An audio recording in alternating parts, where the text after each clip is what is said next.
Thanks for joining us, Linds Handmade. This is something new that we're doing. We're doing Live with Linds, where you give us your questions and Lindsay's gonna do her best to talk through them. And what ends up being some repeat or common questions, we'll do our best to create some videos in the future for those as well. So again, appreciate you joining us. Let's jump into question number 1 here. What can and cannot be done on a domestic sewing machine?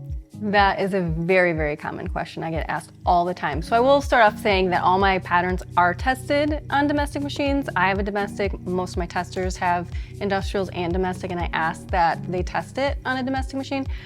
But not all machines are created equal, as you've learned. Hardware is not all created equal, materials not all created equal. So it really depends on the machine that you have and the materials you're using. So if you're doing one of my patterns for the first time, I would encourage you to start off with lightweight stuff, especially if there's areas with bulk, so you're not fighting your machine. If you go big and try it with leather or vinyl, to start, you're gonna probably run into some issues. So I usually like to make it first with some lightweight materials, see where I may struggle, and then tweak it based on that. But it really depends on your machine. So I can't really give it, like, oh yeah, you can always do it or you can't.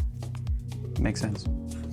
Next question is, how do you make it look so easy to put it on your zipper tab and have it closed on both sides? I can get the zipper on, but one of the ends is always open. So if you're using zipper by the yard, it comes together, and usually you have to separate a little bit from the top part and then thread on part of the pull and then the other. So if you put it on and you've got a big old bubble, you have to pull the slider off and try again. But if you have 2 separate pieces, you do have to put the pull on to join it together, pull it off, and redo it. So that's why anytime I'm showing my zipper tape with a zipper pull on it, it's always together, because I've either taken the time to thread it back on and close the tape.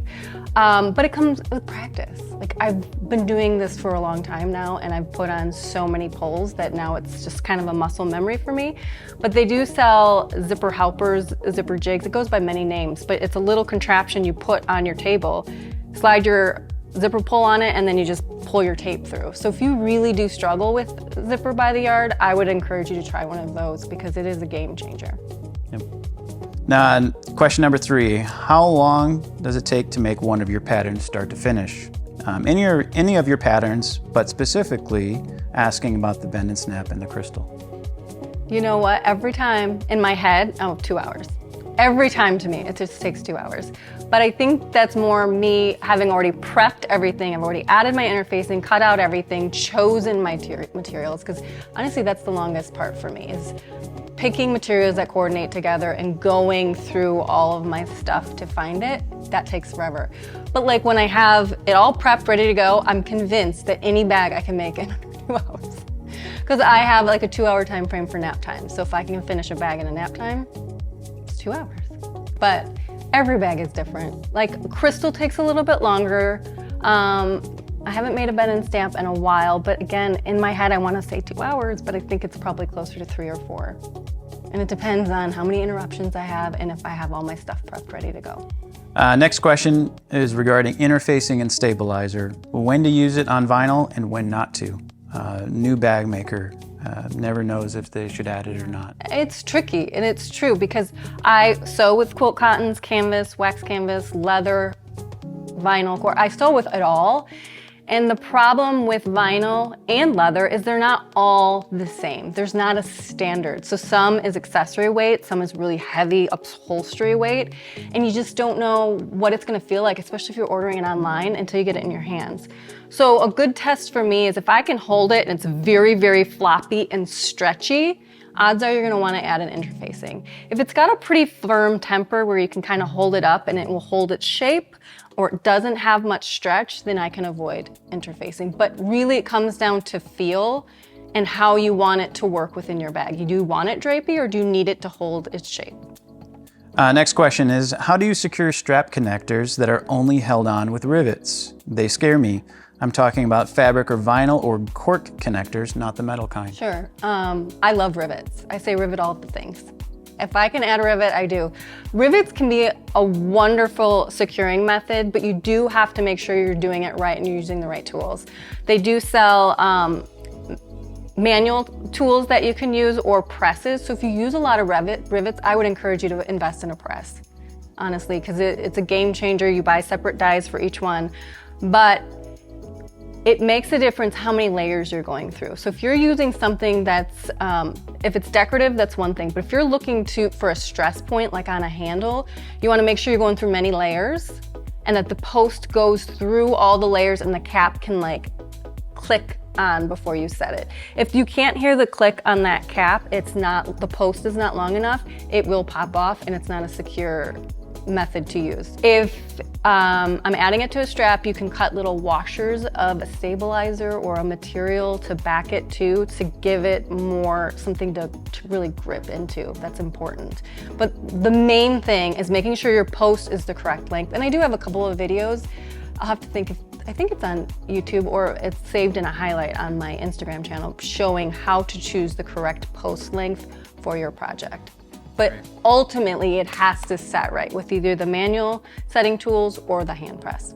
Next question is, when patterns say 1/3 yard, or whatever is the yard's specification, vinyl generally come in 12 by 54 inch. How do you know if the height is going to be enough? And that's tricky because a lot of pattern writers are writing for quilt cottons and canvas, and that comes by the yard and by the width of the fabric. So if you're looking for a feature vinyl, usually when I specify the amount needed, it's the height that's most important. So if like the Linds Sling, for example, you need 18 inches in the height. So I would call for at least a half a yard of the material. So for vinyl, I would know I would have to buy at least 18 inches of height. Unless it's non-directional, then you can turn the pattern piece. That's fine because vinyl doesn't have that much of an issue with the grain per se, but it's going off the height.